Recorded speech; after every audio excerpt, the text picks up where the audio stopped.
ये बात हवाओं को बताए रखना, रोशनी होगी चिरागों को जलाए रखना, लहू देकर जिसकी हिफाजत हमने की, ऐसे तिरंगे को सदा दिल में बसाए रखना।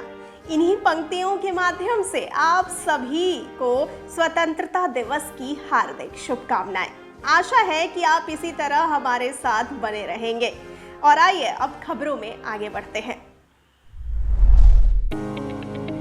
भारत 15 अगस्त 1947 को आजाद हुआ था। तब से हर साल 15 अगस्त को स्वतंत्रता दिवस मनाया जाता है और राष्ट्र ध्वज यानी तिरंगा फहराया जाता है। लेकिन क्या आप जानते हैं कि आज देश में ही कुछ जगह ऐसी भी हैं जहां आजादी के कई वर्षों बाद तिरंगा फहराया गया।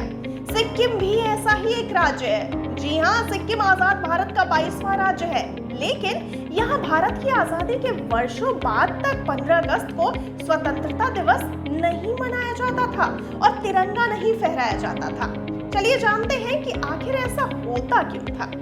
वैसे तो इस प्रश्न का उत्तर आप में से ज्यादातर लोग जानते हैं, फिर भी जिन्हें नहीं पता उन्हें बता दें कि जब भारत आजाद हुआ था उस समय सिक्किम भारत का हिस्सा था ही नहीं। सिक्किम को साल 1975 में भारत में शामिल किया गया। यही कारण है कि भारत की आजादी के 27 साल बाद तक यहाँ 15 अगस्त को स्वतंत्रता दिवस नहीं मनाया जाता था।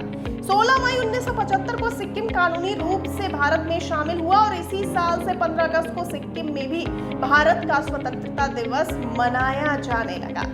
आइए अब जानते हैं सिक्किम राजशाही का क्या है इतिहास। आपको बता दें कि सिक्किम के भारत में विलय होने से पहले यहाँ पर नामग्याल चोंग्याल वंश का राज था। यह एक बौद्ध बाहुल्य और बौद्ध राजाओं द्वारा संचालित राज्य था। सिक्किम में नामग्याल चोंग्याल राजवंश ने साल 1642 में अपना राज्य स्थापित किया था। सिक्किम में 1942 से 1975 तक इसी राजवंश का राज रहा। इस दौरान नेपाल की तरफ से सिक्किम पर बार बार हमले किए गए। दार्जिलिंग भी पहले सिक्किम का ही हिस्सा था, जिस पर साल 1835 में भारत पर राज करने वाले अंग्रेजों ने कब्जा कर लिया था और सिक्किम को अपने संरक्षण में ले लिया। दार्जिलिंग को अपने कब्जे में लेने के बाद अंग्रेजों ने नेपाली कामगारों की मदद से पहली बार चाय का बागान लाया। उस समय देश की राजधानी दिल्ली नहीं बल्कि कलकत्ता, जो कि अब कोलकाता है, वो थी।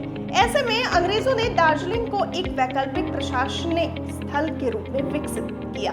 जाहिर तौर पर ऐसा इसलिए किया गया क्योंकि दार्जिलिंग में अंग्रेजों के लिए कलकत्ता के मुकाबले सुखद जलवायु थी।